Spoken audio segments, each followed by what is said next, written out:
La cultura es de los presupuestos más bajos que puede haber en cualquier gobierno. Entonces eso nos dificulta un poco. La labor que yo he desarrollado, el primer libro que yo hice, un trabajo que relata la historia de una comunidad agraria.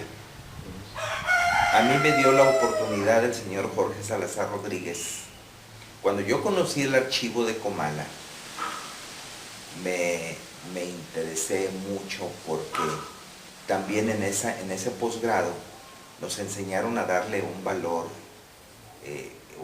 al documento. Entonces lo que yo hice fue, si existen esos documentos, bueno, pues vamos a verlos. Y entonces me encontré archivos desde 1930, 1940, o sea, en esas épocas, bien conservados, algunos, otros no tanto, pero me empezaron a referir toda una época de Comala en la primera mitad del siglo XX.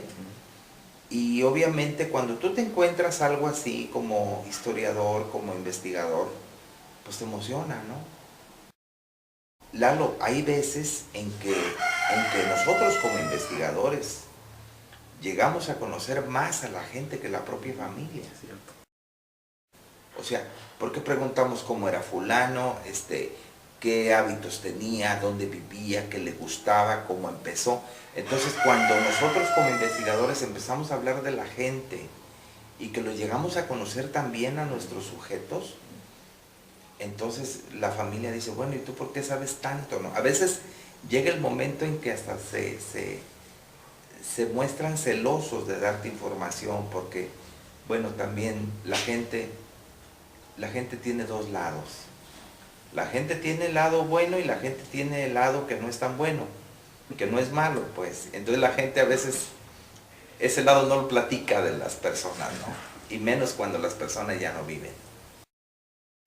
Pero ese libro que se llama Los Agraristas de Comala, tiene una base documental del ejido Comala y tiene una parte también complementaria que es la oralidad.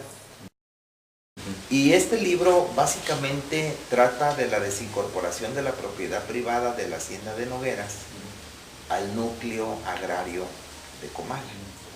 Entonces es de los primeros ejidos que se forman en el estado. Si mal no recuerdo la fecha, estamos hablando de 1929, porque fue en una etapa posterior a la cristiada, porque muchos de los ejidatarios fueron cristeros, ¿no? Algunos. Sí.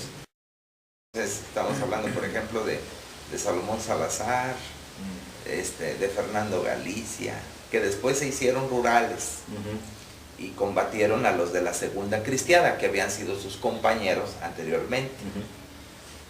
Entonces, como que el gobierno debe haber dicho, bueno, pues para los toros del Jaral, por los caballos de allá mismo, ¿no? Entonces mandó a los ejidatarios, a Nabor Montes, todas esas personas que vienen referenciadas en el libro y que de alguna forma, bueno, refieren una época histórica en Comala.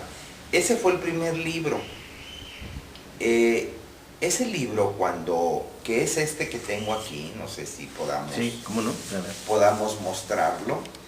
Esta es la portada de ese libro, con una ilustración muy campirana y muy bien elaborada de José Luis Peña, un maestro dibujante y pintor de aquí de Comala, y él me hizo el favor de ilustrarme la portada y de ilustrar las páginas interiores. Trae unos dibujos y fotografías. Las dan a los de la Junta Vecinal. Yo me doy cuenta en un plano que existe una plaza que se llama Centenario.